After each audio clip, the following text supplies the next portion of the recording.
legends were written in blood, before kings burned beneath the wrath of gods, there was only the sea. Ancient waters carried fragile wooden vessels across a world still untouched by history. The Aegean breathed like a living force, calm on the surface, eternal beneath, and under the rising sun. Destiny quietly awakened.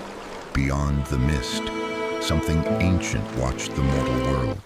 Men crossed the sea, searching for glory, never knowing the gods were already shaping their fate.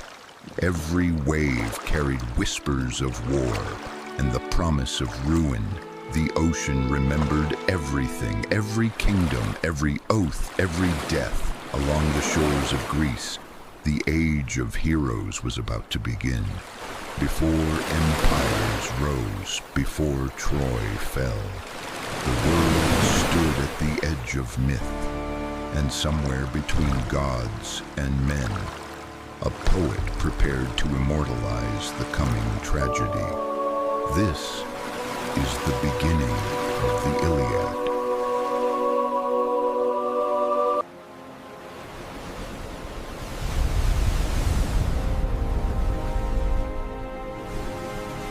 Before legends were written in blood, before kings burned beneath the wrath of gods, there was only the sea. Ancient waters carried fragile wooden vessels across a world still untouched by history. The Aegean breathed like a living force, calm on the surface, eternal beneath, and under the rising sun. Destiny quietly awakened. Beyond the mist, something ancient watched the mortal world. Men crossed the sea, searching for glory, never knowing the gods were already shaping their fate. Every wave carried whispers of war and the promise of ruin.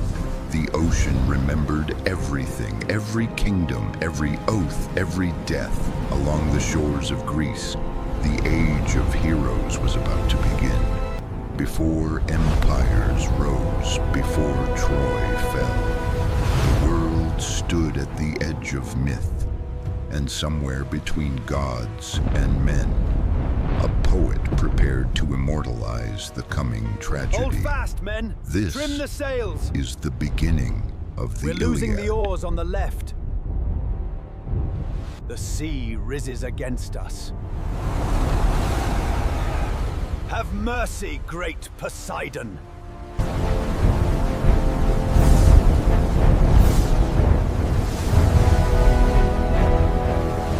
The storm continued to blow across the Aegean Sea, and with it, the fear of men grew stronger. The winds now roared like ancient beasts. The waves rose against the heavens, as if the ocean itself had awakened in fury. The sailors struggled to control their fragile vessels, but the sea no longer obeyed mortal men. Something colossal moved beneath the waters, something ancient, primordial, divine. The ocean itself seemed to breathe. Every wave carried destruction. Every thunderclap made the world tremble. And then, for the first time, men finally understood. The gods had awakened. The waters began to bend before an unseen force. The wind screamed through the storm, as if announcing the arrival of an ancient entity. And in the depths of the ocean, beneath the shadows and the waves, a gigantic presence slowly emerged. The seas belonged to him. The storms obeyed his will. The ruler of the oceans had returned. Poseidon was rising once again before the mortal world.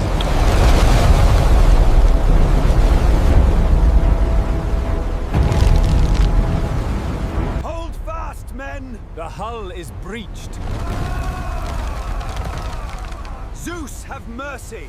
The ocean was no longer simply the sea.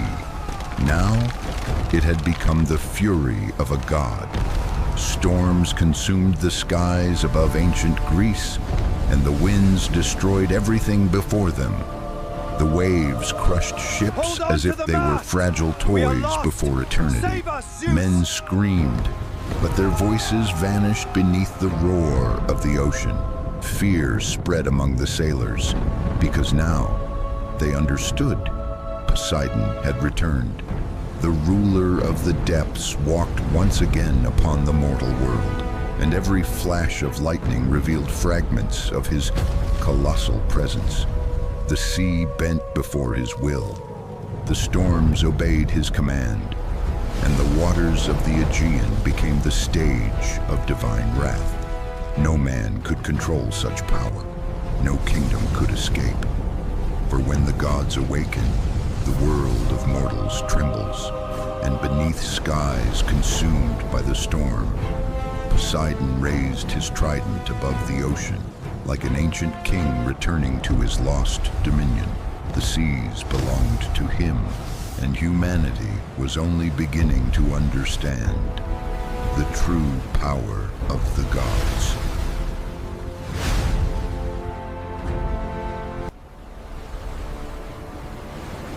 And then came the silence.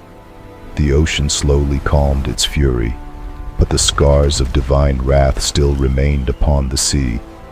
Destroyed ships drifted between the waves, fragments of wood, echoes of men who would never return home.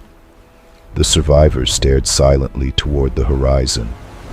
No one dared to speak the name of the god, because now they understood.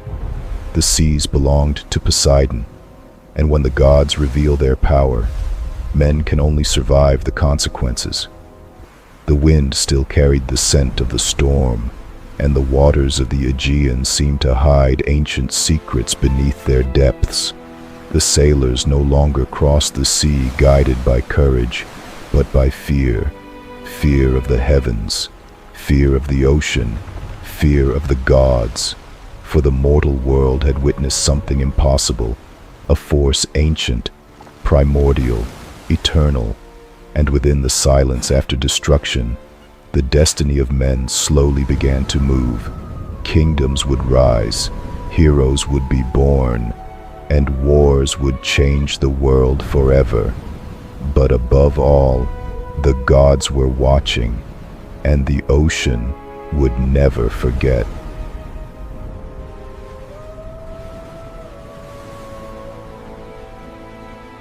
And so the Minotaur waited in the labyrinth, its roar shaking the very foundations of the earth. Who among you will be brave enough to face it? They were heroes once, touched by the gods themselves. But even the favored ones cannot escape the weaving of the fire. While the seas still echoed with the wrath of the gods, men began to tell stories. Stories of storms, of kings, of wars, and of gods powerful enough to destroy the mortal world. The legends crossed villages, temples, and entire kingdoms. They passed from generation to generation, like whispers from a forgotten age. And among those who heard these stories, there was a man, a poet, a storyteller. They said he was blind. They said he walked among kings and sailors, listening to tales of gods and heroes. His name was Homer. But through the centuries, no one truly knew who he really was. Some believed he was only a man. Others believed Homer never existed at all. And yet, his words survived time. They survived empires, wars, and even men themselves, because some stories never die. And within the shadows of the ancient world, the legends of the Iliad were beginning to be born.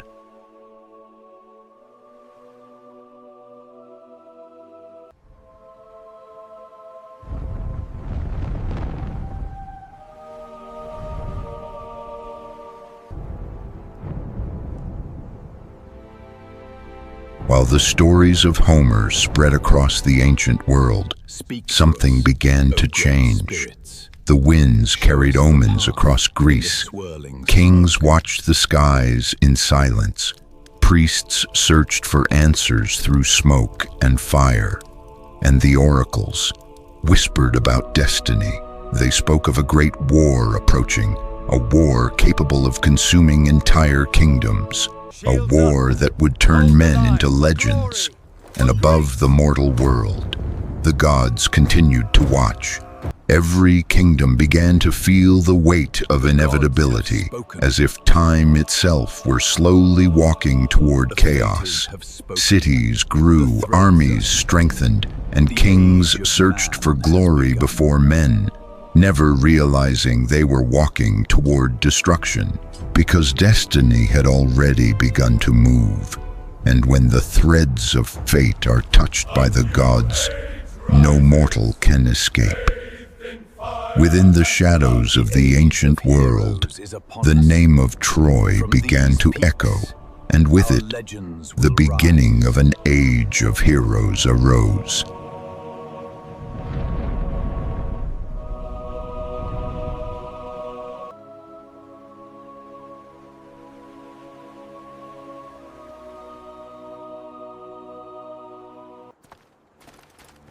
And while destiny moved silently across the ancient world, a new age began to rise, the age of heroes.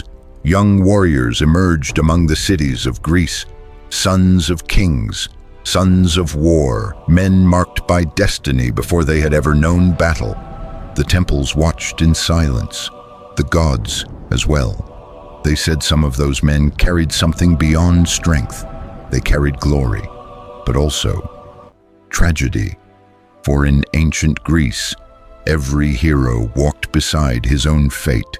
Among them rose a young warrior whose name would survive the centuries, Achilles, the warrior who would one day make kings tremble before war, the man destined for eternal glory and inevitable death. But he would not be the only one. Other names were beginning to echo across the ancient world. Hector, Odysseus, Ajax, Diomedes, men who would transform war into legend. And above them, the gods continued to watch, because the destiny of heroes had already begun. The fates have spoken. Glory awaits the brave.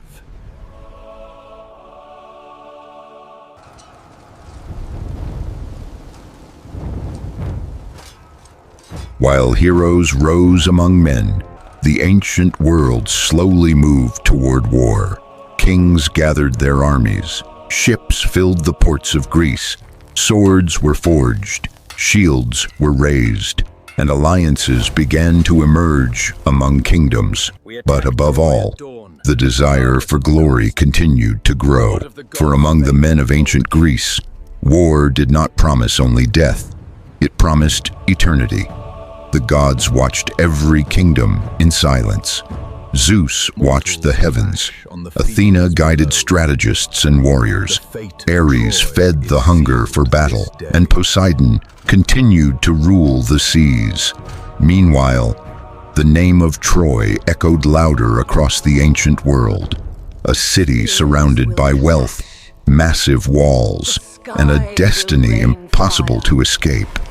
The oracles already spoke of destruction, of fire, of blood, of men destined for immortality through war, and yet no one turned back, because the fate of men had already been written by the gods. And somewhere between the seas of Greece and the walls of Troy, the greatest war of the ancient world was slowly beginning to rise. The walls of man were never meant to last. Across the dark sea. And so, destiny finally began to unite men, gods, and war. The seas of Greece filled with ships. Kings marched toward eternity. Heroes prepared their weapons, without fully understanding the price of glory. For every legend carries within itself the seed of tragedy. And above the mortal world, the gods continued to watch. Zeus watched the heavens, Poseidon ruled the oceans, Athena guided warriors, and Ares fed the hunger for destruction. Meanwhile, beyond the seas, stood Troy, the golden city, proud, magnificent, and condemned by destiny. The oracles already saw fire consuming its walls. They already heard the clash of swords. They already witnessed heroes falling before eternity. For the war would not destroy only men. It would create legends. Legends that would survive empires, stories carried across centuries, stories that perhaps a man named Homer turned into eternity, and then, between the seas of Greece and the walls of Troy, the greatest war of the ancient world began to rise. The war that would transform men into myths and make their names echo through eternity.